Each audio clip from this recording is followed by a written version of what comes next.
Welcome back. Thank you once again for hanging out with us. This is the one and only IT and the D show. I'm your host, Bob Waltonspiel, hanging out with producer, co-host extraordinaire, Randy Walker. Guest this week, he's an old friend of mine. He's an old friend of the program. Tom Nardone's in the house talking about getting ready for retirement. Well, he's not retiring. He'll never retire. He's going to be working until he's 90. But it's always a great time when Tom's on, and we're real lucky to have him here. So you can find us online, itandthed.com. Do us a favor, give us a like on the socials, subscribe to us everywhere fine podcasts are sold. Don't forget meetup.com/itandthed. We're going to be at Scout Ferndale, which is the old Embrew, for the next 6 months, third Thursday, 5:00. We're going to be in the basement part, but it's like actually the first floor. If you enter from the right, it's kind of weird. Fantastic space, pinball machines, great food there because it's the old Bobcat Bonnie's Peeps. But yeah, look us up on Meetup, and then hopefully we'll meet you. Last one at Nancy Whiskey was fantastic. Great turnout. So hopefully we can replicate that through the end of the year. Tom, how you doing? Good to see you, man. I'm great. It's good to be back. We were just talking about how long ago I was on the show. We How love many times on the show. I was like, you said 20 years. I think it's been closer to, we're only 10 and a half years old. So, whatever works. Around there. Yeah, 10 years. I'm going to put myself in the first 6 months. I was joking with you before we got on the air that I remember meeting you for the very first time. I went out to your offices and you were backing up every night with a CD. And I said, you still backing up with a CD? And I was waiting for a yes, because that would not surprise me, but no, you're changed.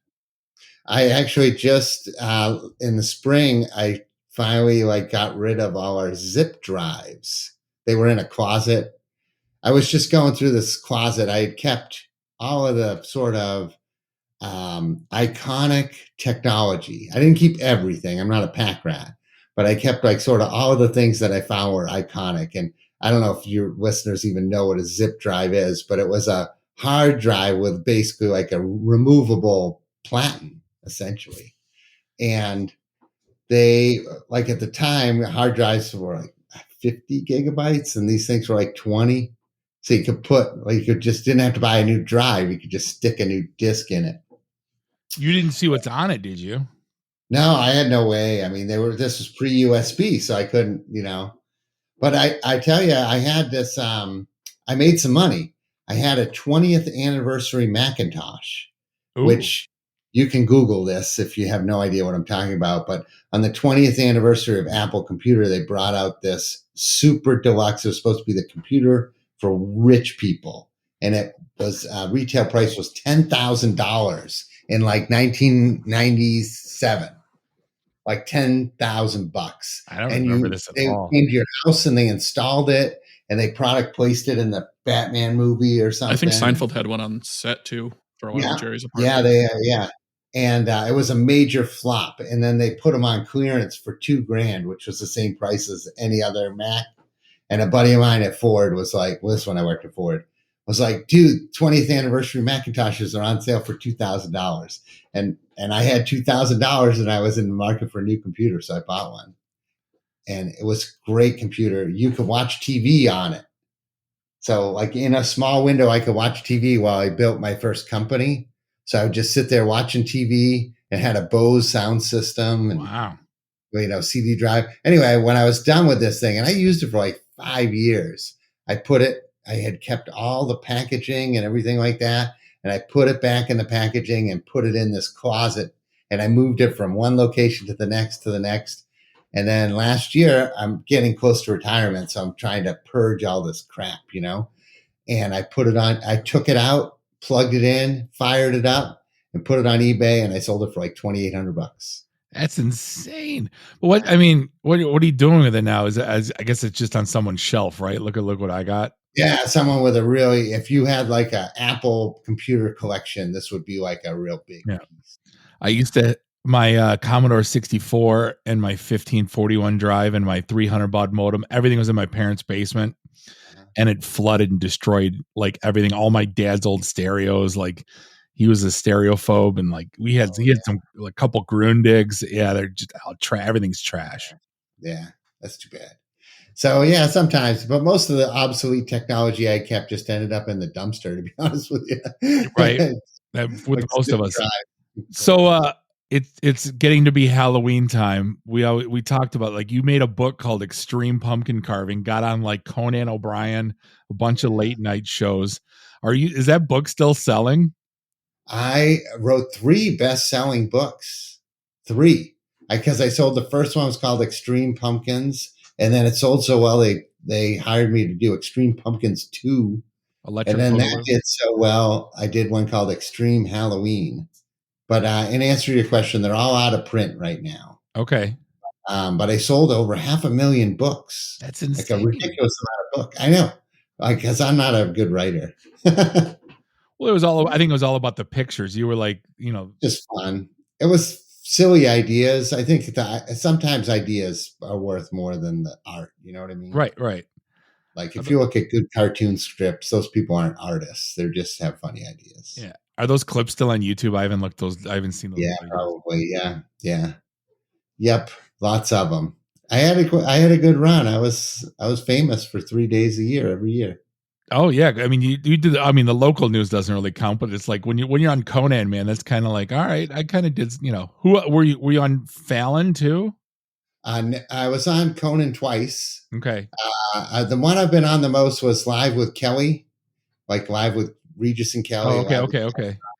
I've been on that show like 7 or 8 times. I was on that show. They had Kim Kardashian guest host, right? And I did a segment about crazy cookout ideas. I was like a friend of the show. That's hilarious. It's strange. One of the strangest things I've done. Coming from a guy that sold. I said, let's do that. Let's go back to so you started with Priveco. Yeah. So, okay. Oh, yeah. People have no idea who the hell I am or what I'm doing on your show. Thing. So I'll give you a quick introduction. My name is Tom Nardone. If you want to Google me, my last name is spelled Nardone. It's a decent Google. Although there's a couple of Tom Nardones, I am not the millionaire mailman because that's one of the other Tom Nardones. But in 1998, I was working at Ford Motor Company, and the internet was brand new, and I had access to the internet, and I was on there, and the only thing people were doing was they were having chat room love affairs. It was like chat, like text chat only, no pictures. Right. And they were looking at pornographic photographs, not videos, only photographs. In fact, some of the pictures were ASCII. Do you remember that, Bob? Absolutely remember ASCII.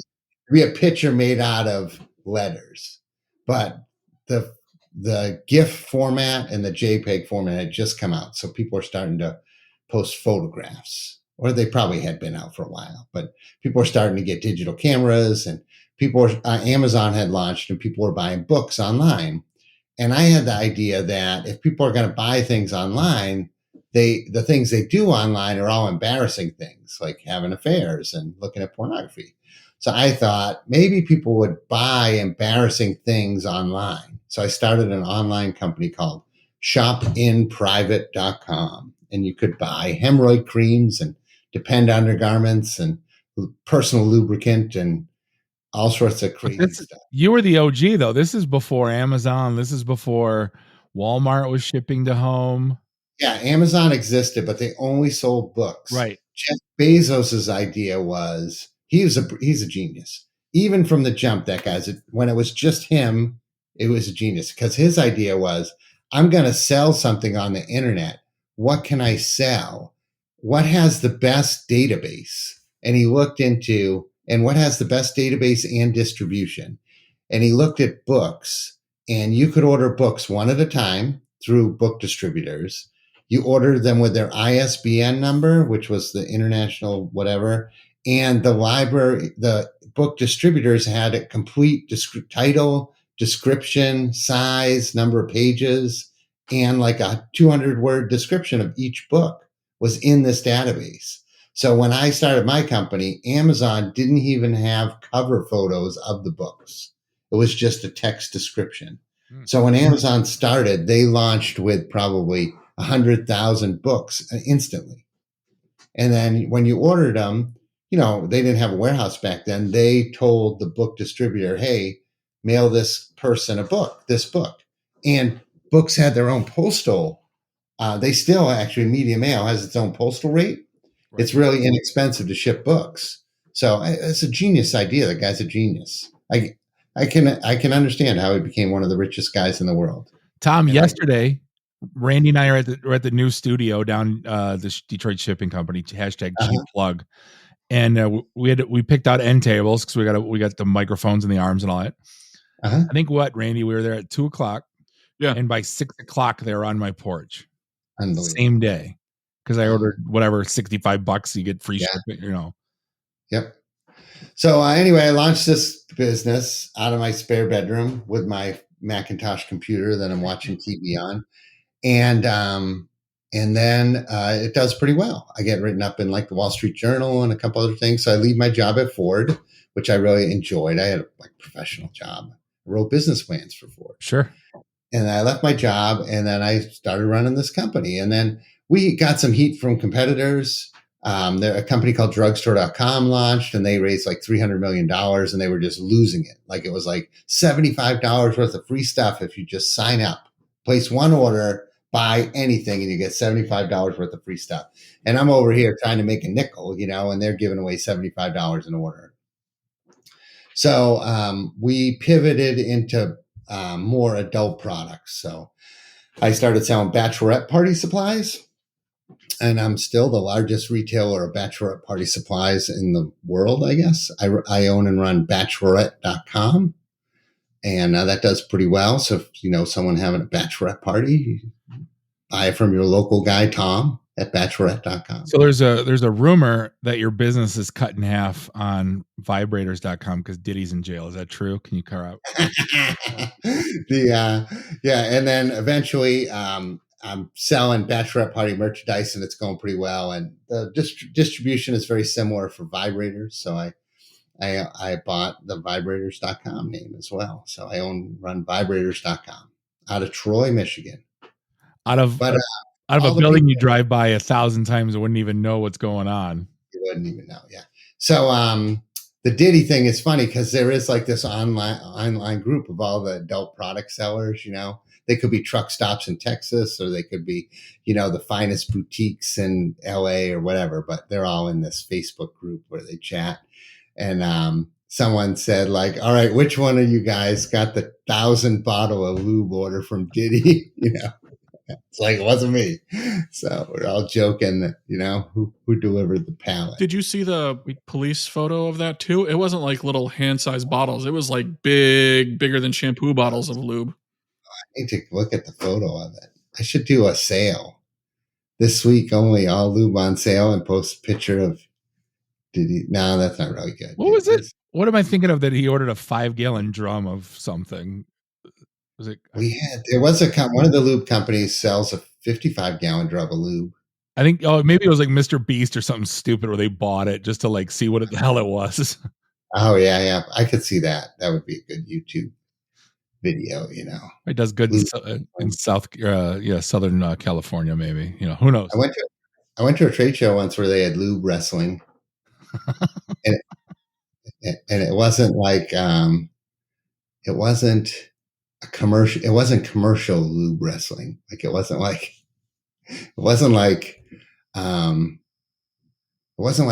lube wrestling sponsored by such and such a company. Right. And we hired these professional people to lube wrestle. It was like, hey, if you want to do something crazy in room number 1258 tonight at midnight, we're lube wrestling. Oh my God. So when Old School came out, my best friend was getting married and I'm doing the bachelor party and we're thinking of all the most ridiculous stuff we could do. Mm-hmm. Ended up buying a kid's pool and 2 cases of KY. And we ended up getting a couple girls to, beat the hell out of them with their, we didn't think it through because there's no showers. We're in a VFW hall. So it's like, these girls are looking at me like going, where do I clean up? We're like, yeah, good luck with that. Just like, there's the door. Awful. This was also the same bachelor party where we had a well-known clown doing a kid's show. And then we brought in Brutal Betty. Do you remember her?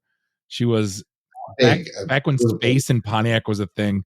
She was like a 65-year-old dominatrix that was like 350 pounds.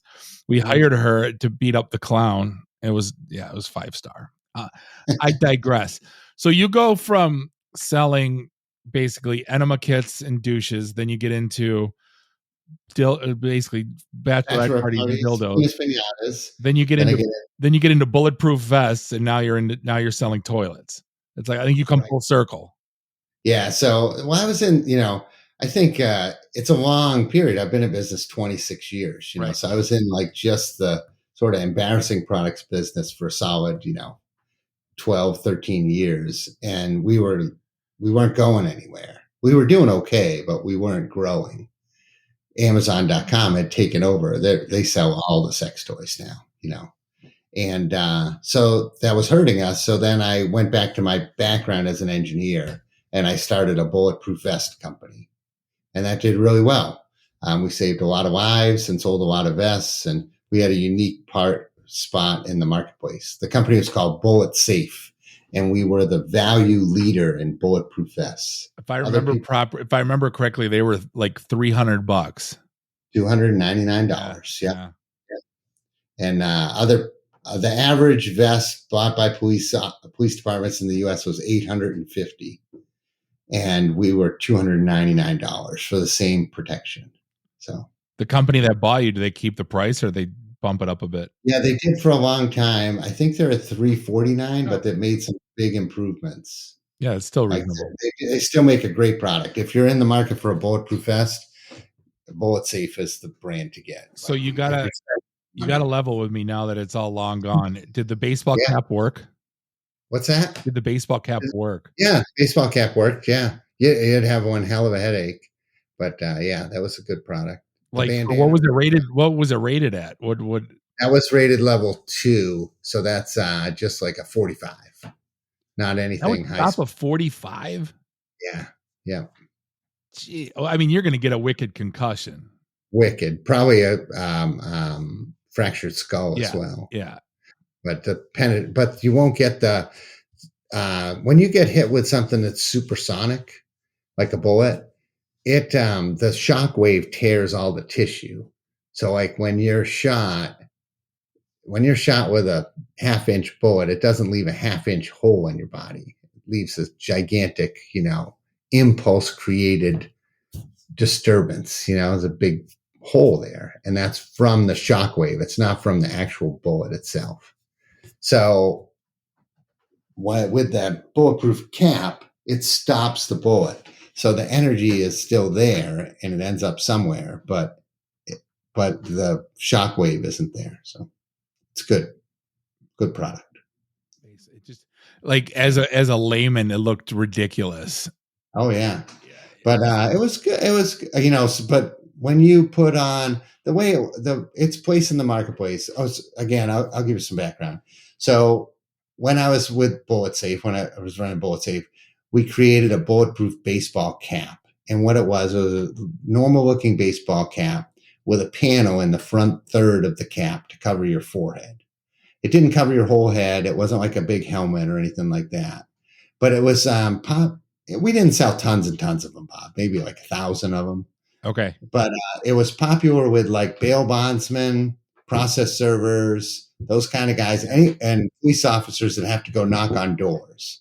Because if you go up to someone's door and you have a ballistic helmet on and you knock on that door, they're going to come out shooting. But if you have a baseball cap on that you can't see up close and realize it has a panel in it, then they cut you some slack. So that was kind of the point of it. Yeah, I see them. They're still for sale, $100. Bullet Safe. Oh, are they? Yeah, they still have them. 4.5 stars. So yeah, maybe the one that came to they're not $100. It's a great deal. Yeah. If that's what you do for a living, absolutely. Oh yeah. Leave it in your truck. Pull it on. Put it on when you're in a hairy situation. Right. So it's funny watching you kind of grow as I grow and get old, and I'm going through my knee replacements and my my surgeries, and we're starting to get elderly parents, and right. And then you come up with this dignity lifts, which is like gives you a little boost to get out of the toilet. So like, how'd you come up with that? Oh, it's you should see my TED Talk, Bob. I did a TED Talk about this. 36 ideas and a plan. But not to plug my TED Talk, but if you want the whole story, watch my TED Talk. So what happened was I sold the Bulletproof Vest company and I could have retired, but I was sitting there and I was wondering, my kids were in junior high and high school. I was wondering, well, what am I going to do if I retire? I can't move. I'm not taking my kids out of their schools, Are they going to be working harder on their homework all day while I'm sitting on the couch eating bonbons, scratching myself? So I decided I'll start one more company. Like, I'm going to give it one more. Like at this point, I had done 6 businesses at $1 million a year in revenue. So I had done about 10 businesses, 4 flopped, but 6 had $1 million in revenue. So I was like, I'm going to start another one. So I had time and I had money and I thought, well, what do I want to do? So it took a while. It takes a while to sell a company. So this was during the time that the people had agreed to buy Bullet Safe, and we were just like making all the pieces fit and sending it all down to Texas. So I had time and I just looked at, like, what does the world need? What will people buy? And what does no one else make? So, and then I found these toilet lifts overseas. We didn't seem to have them in the US. And I thought, instead of starting from scratch, all I have to do is take this existing product, which is sold in Asia and sold in Scandinavia, and make it work with American toilets and make it work for our heavy bodies. That's a pleasant way of saying it, but for American sizes. And so that's what I decided to do. I read a great book about it called The Longevity Economy. And I have a lesson. You want to hear it? Yeah, absolutely. Okay. So I'm an engineer, but I call myself a product developer. I don't think it's fair to call myself an inventor, because not everything is the invention. You have to make it, whatever the idea is, work for people. So I call myself a product developer. So, and in this book, The Longevity Economy, was written by the guy at MIT that runs their age lab. So this is a environment where they look at the effect on aging and on products, and they do research and say, like, how could you make a shampoo better for the elderly? Or how could you make an office chair better for the elderly, or whatever?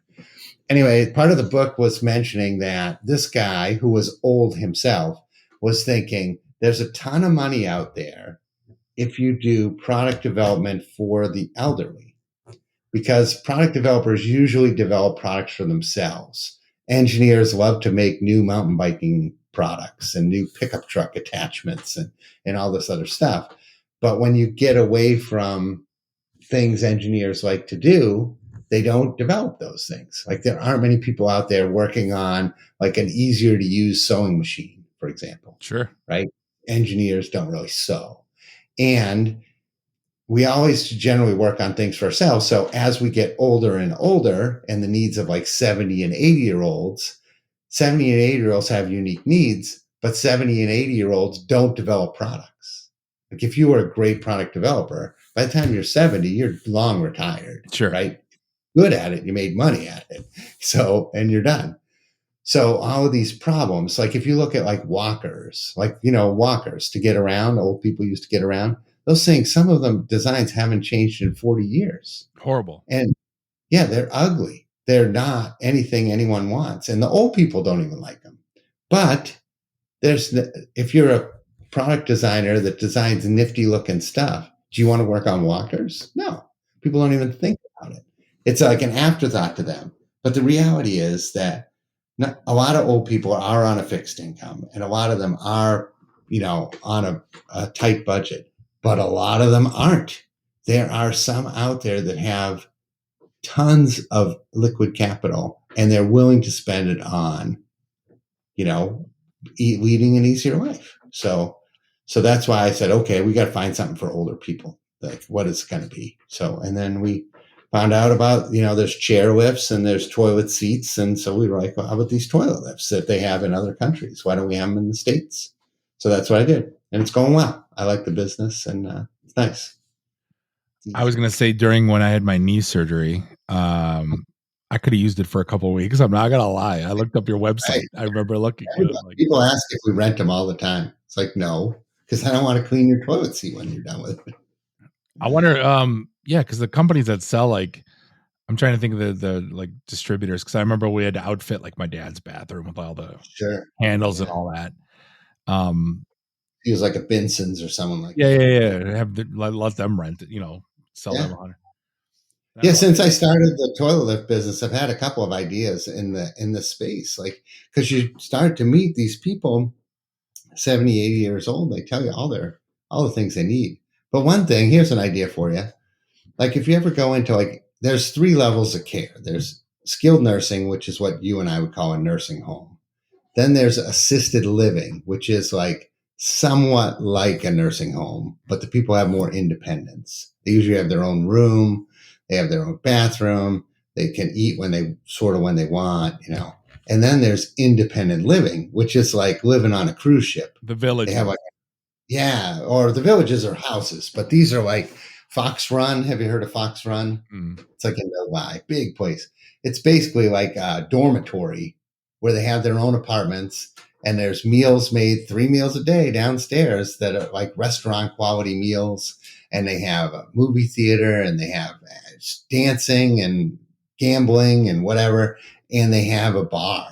Like, these places, Bob, have not just a bar. Some of them have like 2 or 3 pubs in the facility. And that's called independent living. It'll cost you about $3,000 a month to live in it. What age can you move in those? You can move in at 56. Oh, because I heard the villages, they let you in at 50, and I'm like, we're gonna go down to Florida. Right. So anyway, all these people that live in these independent living places, a lot of them, like, they're not 56, they're 76. Right.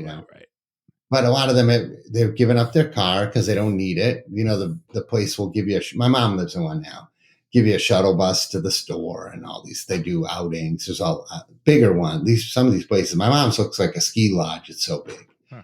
They'll have 5 outings a day that you could go on, whether you want to go to Olive Garden or Walmart or, to the museum, they'll take care of you. Anyway, all these folks, they move in. So say they move in at 75, right? They move all their stuff from their home or whatever, and their kids move them in, and then, they're happy. They have friends there, but no one sells them anything. Like, no one comes around. And I think it would be a great business. If anyone's listening to this, here's your business idea, free from your friend Tom. Start a business that sells people in independent living big televisions. Because the people that moved in there 10 or 15 years ago, these people are multimillionaires, and they're spending $4,000 a month to live in this fancy place, and they're watching a 40-inch TV because they have no way to get a bigger one. No one's ever offered them a bigger one. They're hard of hearing. You could sell them sound bars. You could sell them wireless headphones. There's a million things these people would buy. It would immediately improve their lives. They would enjoy a bigger TV. They have the money to buy a bigger TV. It's just no one has come by to sell it to them and plug it in. They even, in these independent living places, have cable TV for the elderly. They have like a senior TV system, like where Grasshopper. Yeah, it's like that. Yeah. But it's not just like they don't use like Comcast or WoW or Xfinity. They use like senior TV, and it's got all the channels seniors like and none of the channels they don't.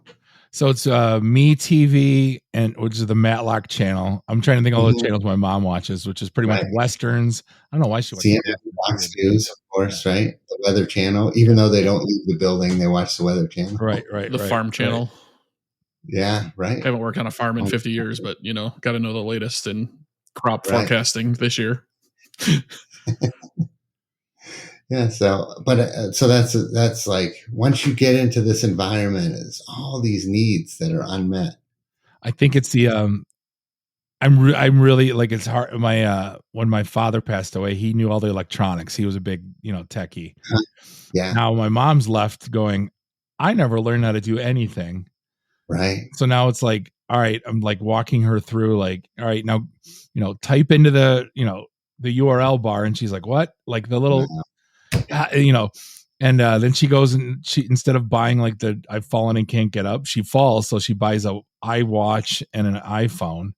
And I'm like, you got 3 granddaughters that use iPhones, and like, you know, so one, so like helping her like learn technology, you know, it's taken a solid year and a half, but like she's fine now. But like, wow, that so Nuri always had, he used to host on the show with us.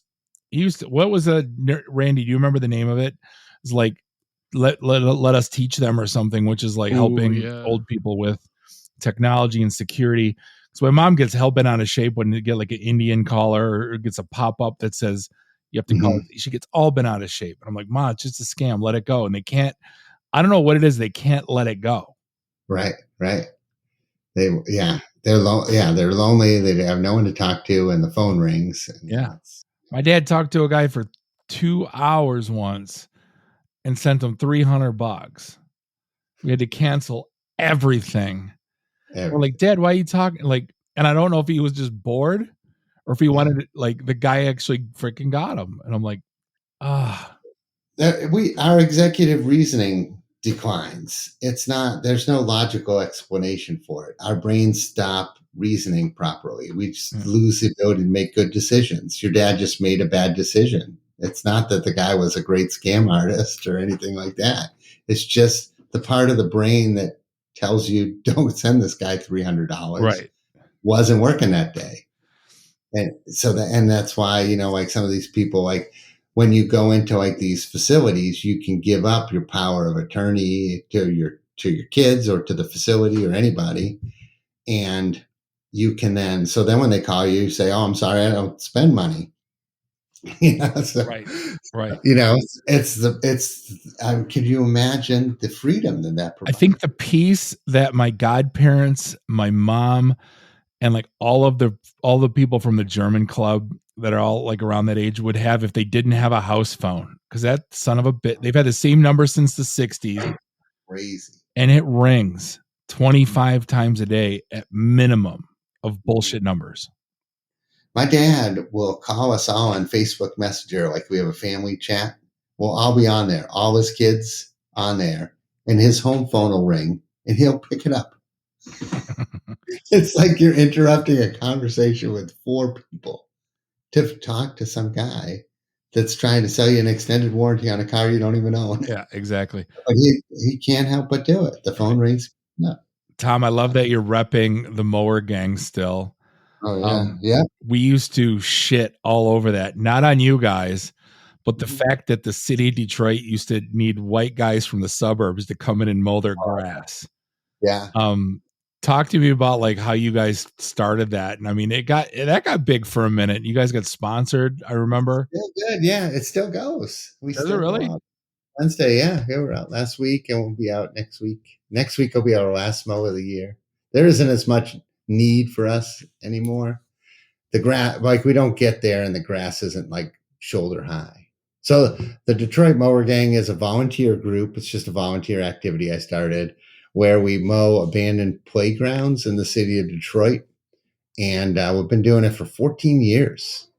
So, and we just go out there on Wednesday nights after work, every other Wednesday, and we meet. People bring their lawnmowers and their weed whackers and their blowers and or trash picker things, and we just clean up a park. And we do a fundraiser every year these days, Bob. I don't know if you know, but about 4 or 5 years ago, we started this fundraiser. It's a chili cook-off, and it raises enough money that now the Mower Gang buys the beer and buys the food.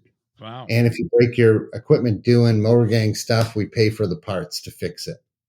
So I did not know about the chili cook. I follow you on just about everything, but I did not know about the chili cook-off. We have something at the chili cook-off you would absolutely love. The chili cook-off is exactly 1 week before Thanksgiving every year. So it's the Thursday before Thanksgiving. And it's held at the American Legion in lovely Berkeley, Michigan. At 12 Mile in Woodward, on 12 Mile near Woodward. It's in the basement, of course, just like you mentioned earlier with your bachelor party. So we have a chili cook-off. So this is a good way to raise money because you don't have to pay for the food. Right. Everybody brings the food. And then we have this thing called the world's worst silent auction. you are encouraged to bring something really terrible, like useless, ridiculous, tacky, terrible.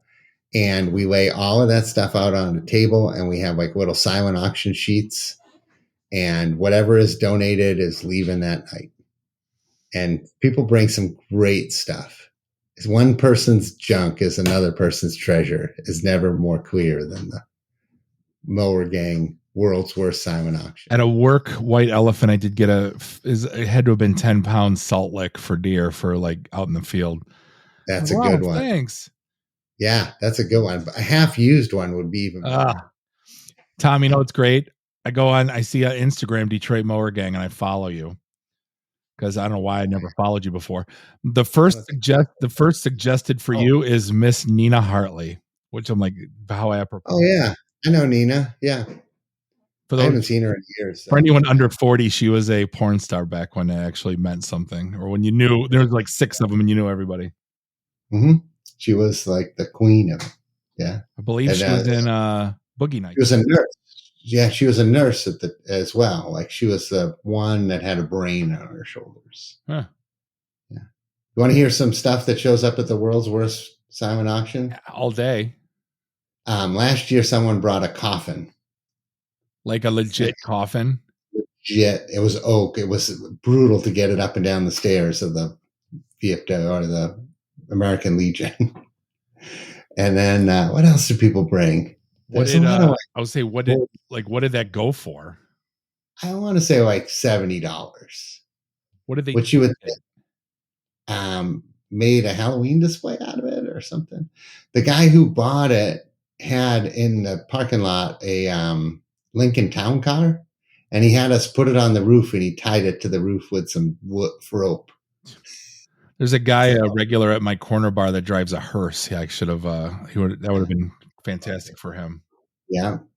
And then we get like strange medical devices and old chemistry kits. And, you know, there's a lot of tools that a lot of people are fairly generous. A lot of people are very generous. Sure. And they'll bring like some tool that they bought, you know, like it's like the valve spring compressor tool for Briggs and Stratton engines. And they used it one time and they're like, I'll bring it to this thing. And then some other guy will be like, oh, wow, that's a valve spring compressor tool for Briggs and Stratton engines. I'll pay $9 for that. Or like an alpaca rug or a slot car track from their youth, or, you know, just a lunch boxes. And right. Just weird junk, you know. One person brought, it was a chessboard that was all shot glasses, and you're supposed to fill them up and then, you know, like that type of thing. Nice. Love it. Keep me posted on that. I'd love to go to that. And it's fun. I have one more than a dozen chili ribbons. So like if you need any entry. Oh, you make good chili. I bet you do. You seem like the type of guy that make a chili. I've tried. My chili's terrible. So I'll tell you my little secret. Chocolate box. It's an Oktoberfest chili. So I started making this at the Dakota Inn chili cook-off when they did the Carmanos fundraising. Oh, okay. Yeah. I said, I'm going to go German. So I went Hungarian sausage peeled, tri-tip, and then I would bury it in either smoked beer, rock beer, or now I do it in Guinness also. And then once you do that, the spice from the Hungarian sausage is so unique and distinct. Any old German man would walk by, they know exactly what that smell is, because that was, you know, Christmas time dinner, you know. And I kind of cheated because I knew that was going to tip them off. But and then I put like just normal stuff after that. No beans. No beans. Yeah, I'm gonna have to remind you that my chili, it's not terrible. I actually do a good chili, but I'm not a winner. The guy who won the first one actually passed away. So then it was like this guy showed up at the first one, and we all had regular sized crock pots. Yeah. This guy, his name was Steve, and Steve was like a chili cook-off veteran. He had entered and won dozens of them. And he brought the biggest crock pot I ever saw. It was somewhere between crock pot. It was the size of a kitchen sink. Jeez. Like it was somewhere between crock pot and bathtub. And it had so much chili in it that I was like, that's almost as much chili to feed this entire crowd. And it was gone. He ran out of chili before anyone else ran out of chili. It was so good. And he's like, Tom, you got it. I was like, give me a hint. Like, give me a hint. He's like, you gotta smoke your own paprika. Uh-huh. And he said, then you gotta bloom it. And I was like, Steve, I'm just gonna finish fourth next year. Yeah. Just don't have the time for that. Tom, there was a guy that Dakota used to bring in like the fire chief and like those like non-Germans to this thing. So it was difficult for like me to win. I always got like people's choice, but I never got. There was a guy who admitted later that he was pissed that he didn't win, and he said F it, and he brought Wendy's chili, and he freaking took like second place with the Wendy's because the fire chiefs all like loved it. Someone like every year 10 people quit after that because they're like, you know what, I'm not doing it. Yeah. It's people every year say, next year I'm just bringing Wendy's chili. I'm just going to go there and get it. Wendy's chili isn't even that good. I like Wendy's chili. I mean, it's fine for fast food, but competition? Compared to the chilies that show up at the Mower Gang Chili Cook-Off, which occurs the Thursday before Thanksgiving every year at the Berkeley American Legion on 12 Mile Road. West. Yeah. And it's a bargain too, because it costs $20 to attend, and that includes all the beer you want to drink. Wow. It's chili. And usually there's cornbread and salads and some desserts. And I got a big thing with no fixins. Like my chili should stand on its own. You do not put Fritos in it. You do not put cheese in it. You do not put sour cream in it. Right. Although I have a lot of love for a Frito pie. This is fair, but that's canned. That's Hormel chili. Well, I mean, imagine if maybe this year I'll have a bunch of bags of Fritos just because you said that, Bob. Yeah. And I have my chili and I'll make Frito pies with it. And then, but people bring the cheese and all that other stuff. It's bad if you do that. It's kind of like putting A1 on a filet. Like, you just don't do it. Tom, we're gonna cut you loose, man. Keep me posted on the chili cook-off. Yeah. At the Thursday before Thanksgiving at the VFW in Berkeley. It's always great catching up with you, man. I know we don't talk all the time, but I still follow everything you do, and I'm a big fan of what you've done and what you've been doing. So keep up the good work, and hopefully you can knock on wood retire soon. We're all jealous. So yeah. Well, thanks for having me on to talk about absolutely nothing. That's what this show's all about. So on behalf of Bob and Randy, do us all a favor, drink up your drinks, get your phone numbers. You don't got to go home. You just got to get the hell out of here. See you next week. Drive careful. Beat it.